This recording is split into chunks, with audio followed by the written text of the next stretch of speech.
Hello, my name is Nathan Lee, and I'm developing a game with a team no less to aim for our very first Steam release ever that will be temporarily dubbed Project Afraid. A top-down 2.5D shooter that's centered around mech-on-mech combat, where mastery of your tools and movement would be the deciding factor between victory and defeat. In this devlog, I'll be going over the story of how this project came to be and the ideas of what I'd like the game to center around, or to sound more fancy, the game's core pillars. So, if you're interested, stick around. So, long story short, there was a certain Mecha franchise that I've been diving deep into alongside some other franchises thanks to a few friends of mine. And because of that, it left me thinking about what I would like to see out of a Mecha game. And the fact that I've been aching to work on another long-term project has also been floating around my mind. One thing led into another, and I now have the honor to work with some very close friends of mine and some talented new faces on an idea that me and a few friends would love to see become a reality. After getting together and setting a few goals to reach, my team and I have been hard at work for the past few months developing and shaping what the game could be. So, with the story said and done, here's what I've had in mind for what a mecha-based game could be, by sharing what I would like to identify as our game's 3 core pillars, starting with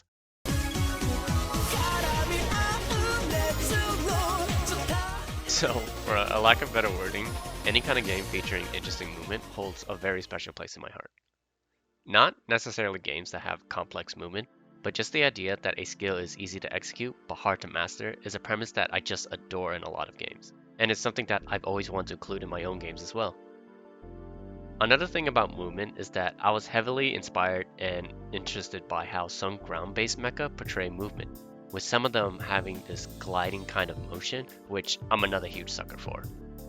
Recently, there was this fairly new game that introduced that exact premise of having this slippery skating kind of movement, but after some time, I've been hooked on the idea ever since.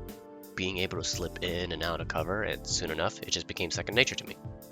I want to provoke that same kind of feeling with our game as well, giving a sense of weight and encouraging mastering this kind of movement. Although I understand that this may be jarring and hard for others to get used to, but I'm confident that with enough time adjusting to it, it'll be just as satisfying to master. Up next is the premise of auto-aiming. Now, I know auto-aiming isn't something new as a game mechanic, but when reflecting on my personal interests of fast-paced, twitchy aim types of FPS games, it was something that I just haven't really considered much. But when the idea was introduced to me in a more nuanced way, it really got me thinking on how I would like to portray the idea in a satisfying way that would be just on par as aiming would. So far, I've got what I like to think is a solid idea of how auto-aiming would work for the game. But, like how the movement could be difficult to grasp, I'll be honest in saying that aiming, or lack thereof, may be harder to convince players when it comes to the feel of it, compared to being able to aim manually. This is a subject I would love to go into detail way later, hopefully in the next devlog, for there's actually a lot happening behind the scenes when it comes to the mechanics of the game. But if you're still hooked on, I'll be going over the last core pillar for our game, which would be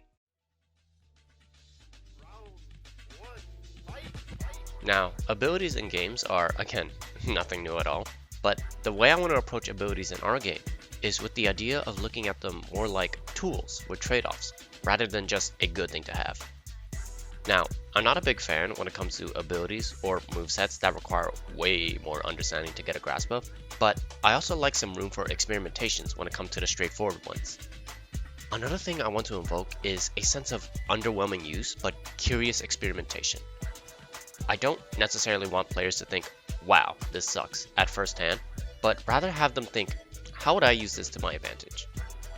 An example from a small game called Halo does what I like to think this premise exceptionally well with one of their weapons, the plasma pistol. A weapon that is used by the small grunts in the game that appear to be not that effective during combat, but when players attain it for themselves and experiment with it, they could then later figure out that by holding the firing function, it charges a shot that when fired can slightly hone in on a target and can strip the enemy's shields to none when hit, leaving them vulnerable to a swift kill afterwards. That's the exact kind of feeling I want to invoke when it comes to the abilities, giving players enough info about its uses, but not enough to let players wonder if an ability has any other benefits, alongside with some disadvantages.